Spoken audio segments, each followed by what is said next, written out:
Alors je reviens sur l'opposition qui me paraît essentielle, au niveau de la science linguistique, entre langue sémantique et langue étymologique. On ne circule pas dans ces deux types de langues de la même manière. Les langues sémantiques impliquent de prendre connaissance d'un certain nombre de conventions qui ne peuvent pas être déduites logiquement. Par exemple, si on prend des synonymes, il n'y a aucun lien logique entre deux mots qui ont le même sens. Par contre, si je prends des mots qui sont dérivés d'une même matrice, eh bien là, je vois bien que ces mots se ressemblent, et qu'on a rajouté un truc, on a enlevé quelque chose, mais enfin c'est la même chose. Et là, on peut fonctionner dans la façon logique. Et donc, avec les langues sémantiques, on est dans le domaine de la mémoire. On apprend que c'est comme ça que ça se fait, que c'est comme ça que ça se dit. Et dans les langues étymologiques, on est dans le domaine de la logique.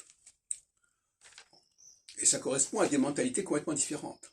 Et à des sociétés complètement différentes. Parce que les sociétés sémantiques sont des sociétés solsticiales.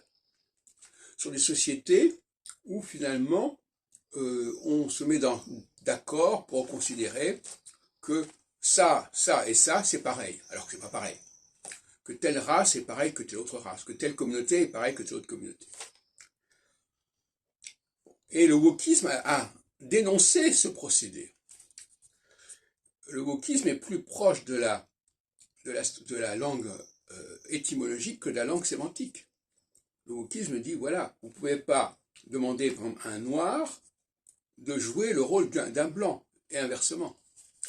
C'est-à-dire que c'est une volonté de retrouver une sorte de lien avec la réalité.